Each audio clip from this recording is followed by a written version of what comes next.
सद्गुरुनाथ महाराज की जय। गुरुर्ब्रह्मा गुरुर्विष्णू गुरुर्देव महेश्वरा गुरु साक्षात् परब्रह्म तस्मै श्री गुरवे नमः। सद्गुरुनाथ महाराज की जय। गोपाल कृष्ण भगवान की जय। समर्थ सद्गुरु श्री भानुदास बाबा की जय।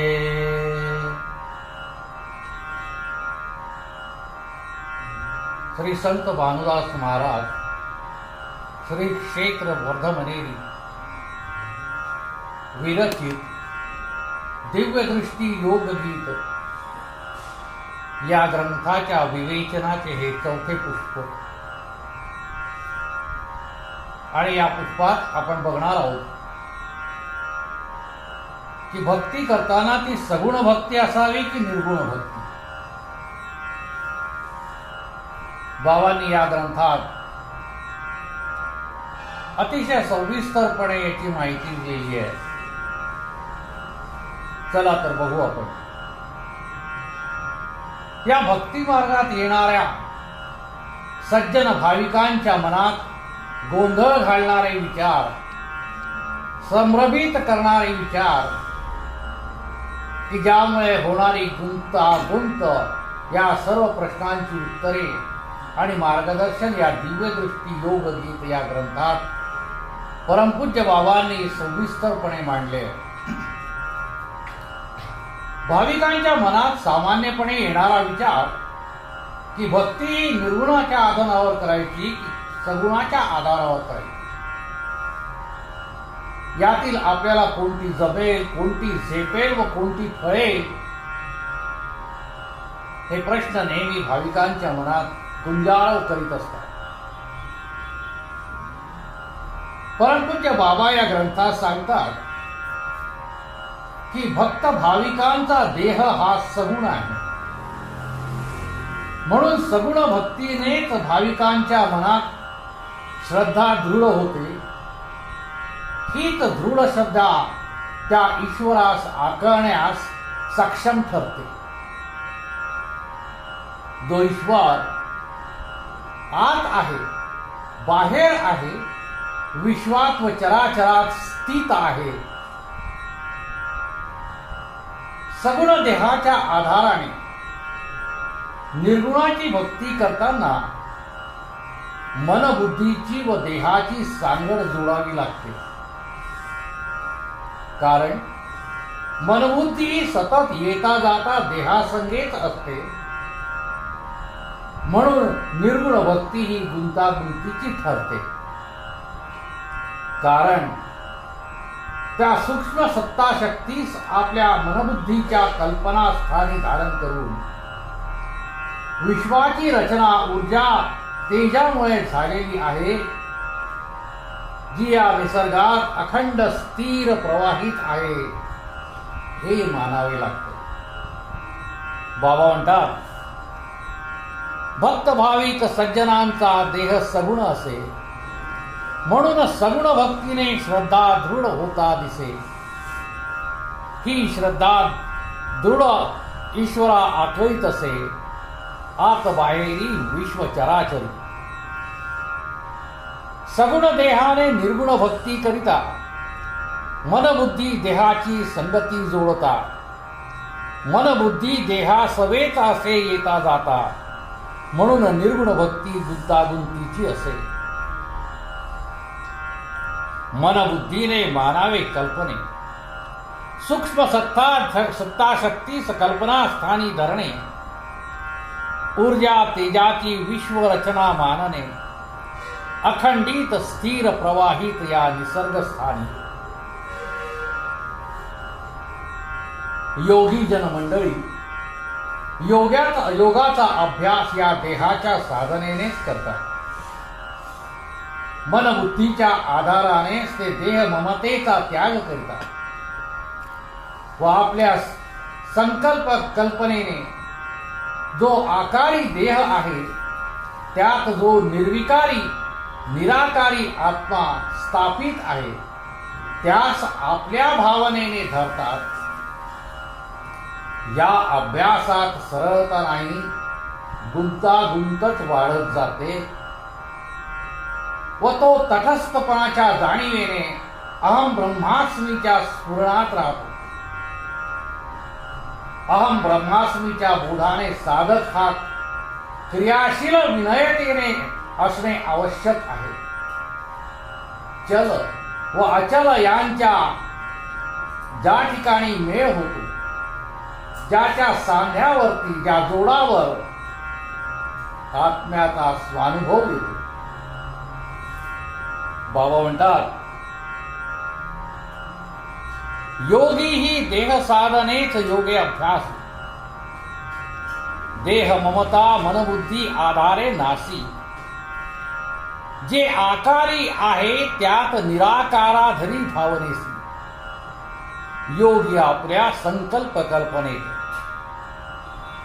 या अभ्यासात सरळता नसे, गुंतागुंतच फारच वाढत असे. अहम ब्रह्मास्मीच्या स्फुरणी राहत असे, तटस्थपणाचे जाणीवे.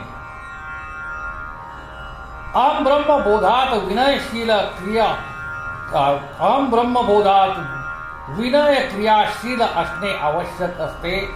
जव अनुभवाल चल अचलाचा जेथे बनतो मेळ, त्या संधीत स्वानुभव देई आत्म्याचे.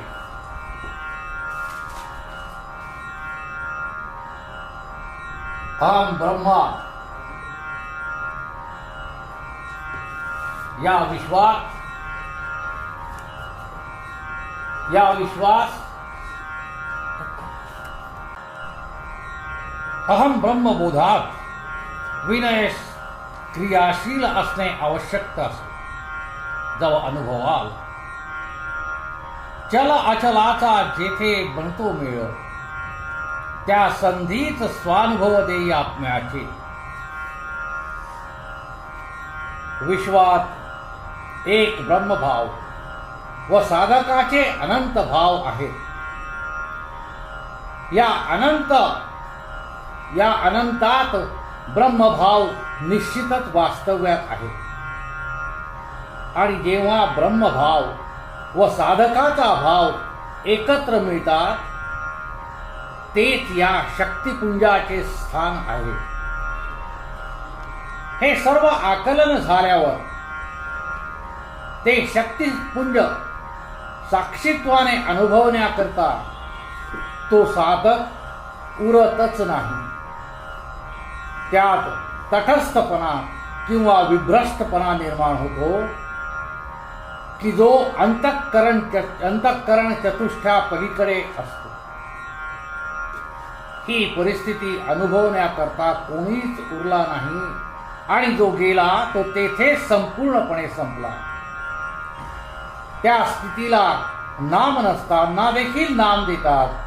सच्चिदानंद किंवा ब्रह्मानंद असे त्या स्थितीला संबोधतात. बाबा म्हणतात, एक आणि अनंत भाव असती, अनंतात एक निश्चित वसती. एक अनंत जेथे दोन्ही मिळती, तेच शक्तिपुंज स्थान होय. हे सर्व आकलन होऊनी अनुभवण्या साक्षी पण नसे ते स्थानी. तटस्थ अथवा विभ्रष्टता निर्मुणी अंतःकरण चतुष्टया पलीकडे असे. ही स्थिती अनुभवण्या कोणी नाही उरला. गेला तिथेच तो पूर्णपणे संपला. सच्चिदानंद ब्रह्मानंद संबोधती त्याला. नाम नसताना नाम देऊनी. ही स्थिती अनुभवण्या आणि ही स्थिती अनुभवून सांगण्याकरता कोणीच उरत नाही, म्हणजे सांगता येत नाही. म्हणून जो साधक सगुण भक्तीस लवकर धरतो, तोच मी भक्त तू देव या द्वैत भक्तीच्या संगतीत सच्चिदानंदाचा अनुभव घेतो व जे त्या निजरूपाशी एकरूप होऊन आले ते वत्सधेनुपरी देवभक्त या द्वैताद्वैतच आनंद अनुभवून आले. त्यांनीच या स्थितीला सच्चिदानंद असे नाव दिले. देवात व भक्तात प्रेमाची अतूट आणि अविटता निर्माण होते. जसे माता व पुत्रामध्ये ममत्वाचे आत्मीय प्रेम संचारते. पुत्र निर्भयपणाने व विश्वासाने मुक्तपणे सुखात रमतो आणि माता जिव्हाळ्याने कवटाळून प्रेमपाना पाजते. हा आत्मविश्वास निर्माण होतो. पण भक्त अनुभव घेऊन तेथे स्थिर होतो. हृदय एक होऊन द्वैत असूनही द्वैत भाव संपुष्टात येतो. ध्येय तत्वाने गुरु शिष्य एक होतात. या हृदयाचे विचार त्या हृदयात घालतात. पक्ष पंथ ज्ञाने विज्ञाने एक होतात. परंतु माता पुत्र एकता ही वेगळीच आहे. बाबा म्हणतात, अनुभवून सांगता नये या मार्गे, म्हणून सगुण भक्ती जो धरी सवेगे, मी भक्त तू देव या द्वैत भक्ती संगे सच्चिदानंद अनुभवता येतो. त्यानेच सच्चिदानंद नाव ठेवले. त्या निजरूपाशी एकरूप होऊन आले. देवभक्ताचा आनंद अनुभवू लागले. वत्सधेनुपरी या जगी ऐसी अतुट अविट गोडी दोहोत भरे. पुत्र मातेत ममत्वाचे प्रेम संचरे. पुत्रात निर्भय विश्वास सुख विचरे. माता जिव्हाळे कवटाळून पाजी दूध. कैसा हा आत्मविश्वास उपजला. तिथेच अनुभवनी स्थिर झाला. द्वैत असुरी द्वैत भाव विरला. हृदयी एक होनी.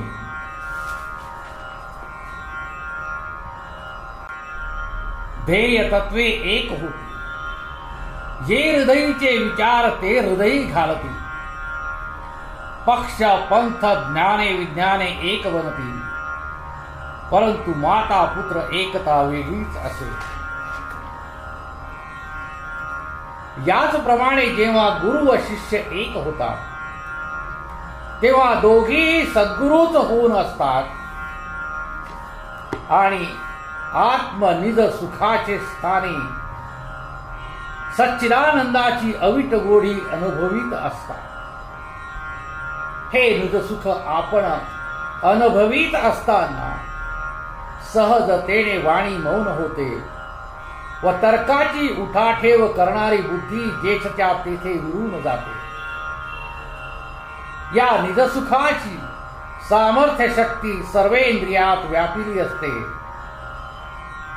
त्यामुळे पंचविषयाच्या साधनांमुळे कोणत्याही युक्तीने वेगळे होऊ पाहत नाही.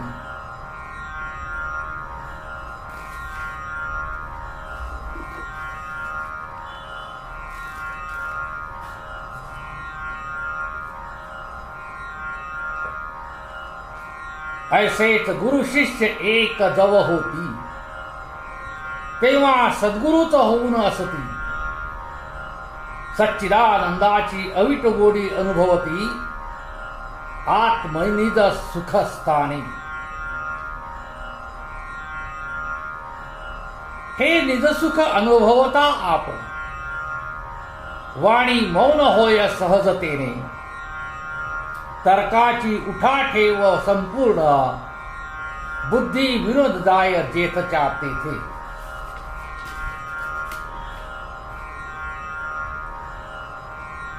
निज सुखाची सामर्थ्य शक्ती सर्वेंद्रियात व्यापिली असती. म्हणून वेगळे होऊन पाहता नये कोण्याही युक्ती, पंच विषय साधन संगे. मनात तीच शक्ती आहे, मनात तीच सत्ता आहे. मग ती सत्ता त्या शक्तिपुंजास पाहण्याचे साहस कसे करेल? किंवा ज्याप्रमाणे पाणी पाण्यास वेगळ्या तऱ्हेने कसे पाहिल? कारण मिळताच एकच होता. दोन ज्योती जवळ आणल्या असत्या तात्काळ एकच होतात. त्याचप्रमाणे ध्येय, ध्यान, निष्ठा, श्रद्धा या छंदामुळे देवभक्ताची एकता होते.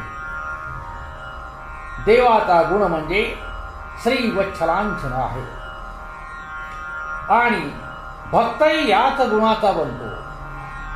ज्याप्रमाणे चराचरात ज्या संवेदनेने देव व्यापला आहे, तसा चराचरात समतेचा भाव भक्तात निर्माण होतो.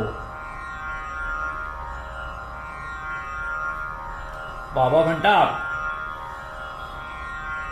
देव गुणाने सेवा धर्म आचरी, विनम्रता सोडून अहंभाव मनी धरी. सेवा संगे दोन्ही दिसे बरोबरी, परंतु एक न होती एकाच्या अहंभावे.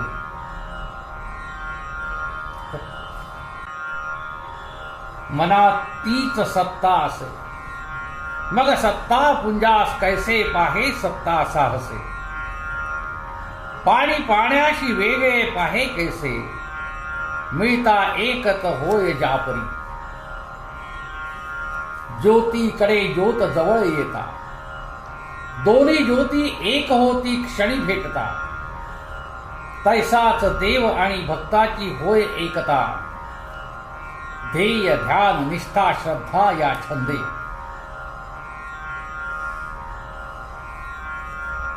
श्री वत्सलांछन गुणे, श्री वत्सलांछन गुणे देव असे, याच गुणे भक्तही बनत असे. जैसे चराचर ज्या संवेदने व्यापिला देव असे, तैसीच चराचर समता भक्ता येई.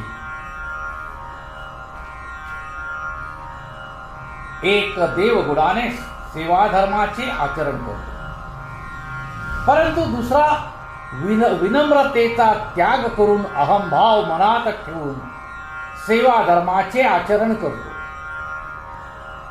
वरवर बघता सेवा संघाने दोघेही बरोबरीतच वाटतात, परंतु एकाच्या अहंभावामुळे दोघे एक होत नाही. या अहंभावाला घालविण्याकरता नित्य नियमाने विनम्रपणे भक्ती करावी लागते. तेव्हाच साधकाला सगुण भक्ती प्रियता साध्य होते. भक्तीचा परिणाम म्हणून जे प्राप्त होते तो आहे समभाव, म्हणजे द्वैतपणा समपणे आणि अद्वैताची प्राप्ती होणे आणि विषमतेचा दोष जाणण्याचे सामर्थ्य अद्वैत भक्तीतच आहे.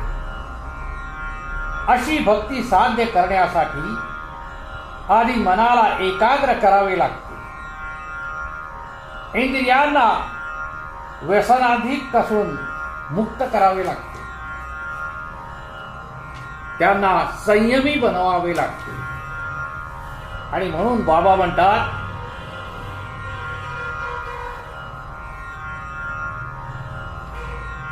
देव गुणाने सेवा धर्म आचरी, विनम्रता सोडून अहंभाव मनी धरी. सेवा संगे दोन्ही दिसे बरोबरी, परंतु एक न होती एकाच्या अहंभावी. ऐसा अहंभाव पातळ पडदा आड ये. राम रावण परी तटस्थता घे अहम स्वय. जवळ असूनही दूरता दर्शवी भिन्नतेमुळे या अहममुळे एक न होती कदापि. या अहमला घालविण्याकरता विनम्रे भक्ती करावी लागे नित्यता. तेव्हा साध्य होय सगुण भक्ती प्रियता साधका अंगी. भक्ती करिता जो परिणाम प्राप्त होय समभाव प्राप्ती होऊन द्वैत जाय. विषमतेचा दोष जाळण्याची सोय अद्वैत भक्तीत असे सामर्थ्य पडे. अशी भक्ती साध्य करण्यासाठी मनास एकाग्र करावे लागे. प्रथमतः इंद्रियाची व्यसन विषय छंदता थांबवून संयमी करणे लागे. सगुण भक्तीने साधना करताना त्यास सुचिरभूतपणाचे अंग जोडल्याने हळूहळू त्यात श्रद्धा दृढ होत जाते व या श्रद्धेमुळे साधकाच्या अंगी हळूहळू संयमही वाढू लागतो. कोणत्याही शुद्ध सात्विक देवतेचे नित्य अचल निराकारी अविनाशी तत्वाचे रूप मनोमनी मानून त्या रूपाचे त्या आकाराचे नित्य ध्यान करावे यालाच म्हणतात सगुण भक्ती. या श्रद्धेला दृढता आणण्याकरता सर्वाभूती ईश्वर मूर्तीच आहे हे मानणे. जे जे भेटे भूत ते ते मानिजे भगवंत. म्हणून सर्वांनीच सदाचाराचा व्यवहार ठेवावा व याच समभावनेने ईश्वराची प्राप्ती होते.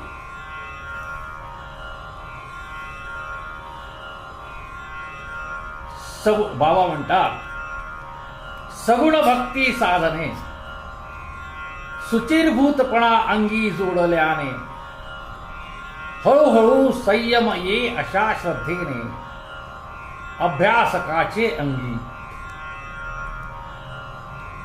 कोणत्याही शुद्ध सात्विक देवतेचे नित्य अचल निराकार अविनाशी या तत्वाचे मनोमनी रूप ध्यान धरावे आकाराचे हीच होय सगुण भक्ती. या श्रद्धेला दृढता आणण्याकरिता सर्वाभूती ईश्वर मूर्तीची मानावी सत्ता. म्हणून सदाचार व्यवहारे सेवा जोडता समभावे ईश्वर प्राप्त करी. काहीच नसूनही आहे याचा भ्रम निर्माण करून सर्वात संभ्रमाची स्थिती हा संसार निर्माण करतो. ज्याप्रमाणे महाभारतामध्ये मयसभेत जी उलट स्थिती निर्माण केली होती त्याचप्रमाणे हा संसार नाश पावणारा आहे. परंतु शाश्वत असतो, शाश्वत भासतो म्हणून त्याला बुद्धीला मोह पडतो. परंतु दुसऱ्या आकर्षणात मन गुंतल्यावर पहिल्या आकर्षणाचा क्षणात नाश होतो. अशीच माया ममतेची आसक्ती हाती काहीही नसताना सर्वच आपल्या हाती आहे हे मानते आणि तशातच ही माया ममता शाश्वत आहे याची कल्पना करून उगाचच असीमित असा भ्रम निर्माण करते. निराधारपणाच हा सर्व भास आहे. जो भ्रम आणि अथांग अशा भ्रमभव निर्माण करतो. म्हणून याला सागराची उपमाही आहे आणि त्याला भवसागर असे संबोधिले आहे.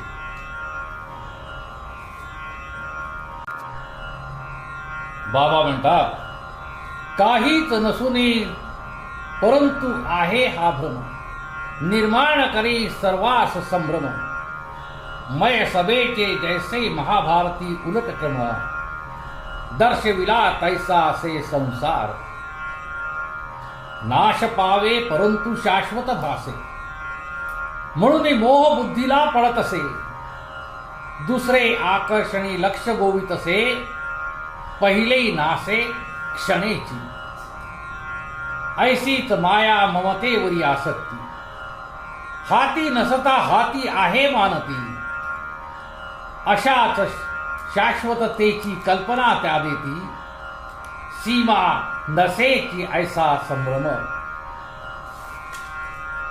आपल्या जीवनाची नौका श्रीहरीच्या स्वाधीन करून नित्य राम कृष्ण दत्त गुरु यांचे आवडीने नामस्मरण करणे, जो अशा विश्वासाने स्वतःला श्रीहरीला सोपवून देतो त्याचा उद्धार नक्कीच हा देवराणा करतो. आणि म्हणून या भवसागराचा भयावहपणा क्षणिक नाहीसा करतो. म्हणूनच त्याचे रूप दृष्टी समोर ठेवून व वाचेने नामस्मरण करीत व बुद्धीने त्या श्रीहरीचे आकर्षण करून आदर्श गुण आठवीत राहावे. सदाचारी निष्ठेची धारणा अंगी बाणून मनासह सर्व इंद्रियांना स्थिर करावे. अशा तऱ्हेने जो आपल्या जीवनात आचरण करीतो त्याचा हा चक्रपाणी नक्कीच उद्धार करतो. भवसागरास पार करून आपल्या निजधामास सेवाधर्माने रमवितो. बाबा म्हणतात, आपल्या जीवनाची नाव द्यावी सोपवून, श्रीहरीच्या स्वाधीन करून, गावे नित्य आवडे ते नाम स्मरण, राम कृष्ण गुरु दत्तादी. ऐशा विश्वासे सोपवी आपणा, त्याचाच उद्धार करी हा देवराणा. भवसागराचा भयपणा नाहीसा करी क्षण मात्रे, म्हणून नाम वाचे रूप दृष्टी धरून, म्हणून नाम वाचे रूप दृष्टी धरून, बुद्धीने आठवावे गुण आदर्श संपूर्ण, मनासह सर्व इंद्रिया ठाईच स्थिर करून, सदाचारी निष्ठे धारणा ठेवावी.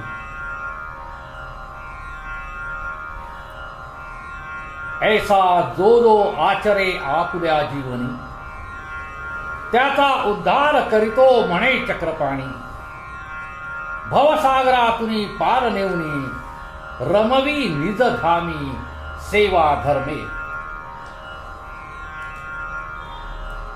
आत्मशक्ती सूर्याप्रमाणे टिकवून ठेवावी. सदाचार वृत्तीने मनबुद्धी हरिभजनात रमवावी. चंद्राप्रमाणे आपल्या अवतीभोवतीचे प्रजाजन व निसर्गसृष्टी सुखी करावी. त्याला ईश्वर आवडीचे गुह्य कळले आणि तोच ईश्वर प्राप्तीच्या करिता पात्र बनतो व याची देही याची डोळा भाग्यवंत होऊन इह परलोकात सुख अनुभवतो. बाबा म्हणतात, आत्मशक्ती सूर्याप्रमाणे टिकवावी. सदाचारे मनबुद्धीस भजनी रमवावी. चंद्राप्रमाणे आपल्या भोवतीची सुखी करावी. प्रजाजन निसर्गासही चंद्रासम दोन्हीकडे कार्य करणे असे. हाची पाठ द्यावा आपल्या बुद्धी समान असे. आत्मा व देह यांना रक्षावे जशीच्या तसे. अष्टदा निजगुण तत्वाप्रमाणे त्यासच ईश्वर आवडीचे गुह्य कळले तेची ईश्वर प्राप्तीस पात्र बनले याच देही याची डोळ्याने सुखा अनुभवले ऐसे भाग्यवंत होती इह परलोकात इति शिवं भवतु सद्गुरुनाथ महाराज की जय गोपाल कृष्ण भगवान की जय समर्थ सद्गुरु श्री भानुदास बाबा की